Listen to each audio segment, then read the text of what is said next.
Hello everyone, ayan, kumusta po sa inyong lahat? Sana po ay okay lang kayo kung nasan man po kayo. Ayan, so tayo po ay laging ingat and syempre wag po makalimot mag-pray. Ayan.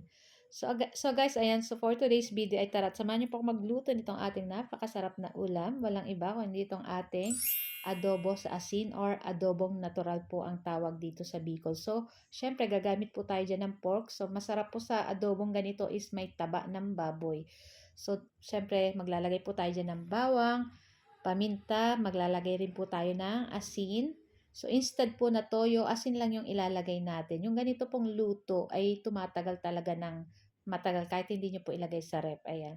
So, naglagay na rin po ako dyan ng suka at laurel. Tapos, naglagay po pala ako dyan ng isang basong tubig para pag pampalambot dito sa ating pork. Ayan. So, lulutuin lang po natin yan sa ating apoy na katamtaman lang. Hindi naman sobrang lakas ng apoy.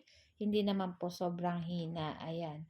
Tapos, tatakpan lang natin iyan hanggang lumambot lang po yung ating pork. Hintayin nating mawala yung sabaw nitong ating pork. Ayan. Kung makikita nyo guys, nawala na yung tubig at nag-brown-brown na ng bahagya itong ating pork. Ayan. So, kung magluluto po kayo ng ganito ay tiyak dami-damihan nyo na po at tiyak mabibitin kayo kasi super sarap po talaga ng ganitong luto at hindi nakakasawa.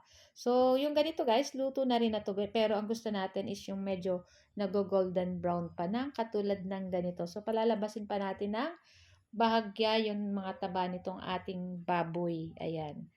So, napakasarap talaga nito guys. Kaya kung hindi nyo pa natatry, itry nyo na po yung ganitong luto. At totoo, magugustuhan nyo po yung ganitong lasa. Kahit yung anak ko paulamin ninyo ng everyday ng ganitong ulam, hindi sila magsasawa. Pero syempre, limit-limit po talaga dapat ang pag-ulam ng karne. Syempre, dapat balance pa rin po yung ating kinakain. So, pag minsan ay karne, dapat sunod gulay, isda, ayan, mga ganyan po.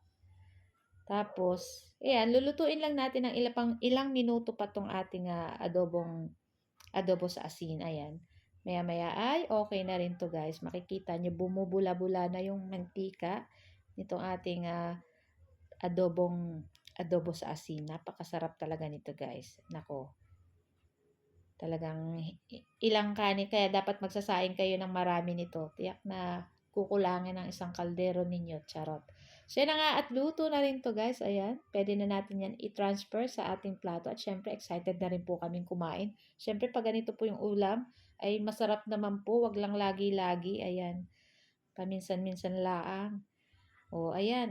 Pwede na natin yan. At syempre, mag-prepare na rin tayo nitong ating mga kanin. Masarap nito kahit sa bahaw na kanin or bagong saing na kanin or fried rice. Ay, masarap po talaga ito kahit sa partner na kanin.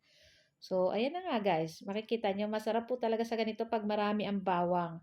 Kasi yung bawang palang ulam na. So guys, ito lang po ang aming video today at sana po ay nag-enjoy kayo. Huwag niyo po sana kalimutan mag-like, comment at pa-share na rin po ng ating video. So maraming salamat po and shout out po sa ating mga friends and followers na laging nagko-comment, nagsishare ng ating video at sa mga nagsisend po ng star. So guys, thank you for watching and sa next video. Ciao!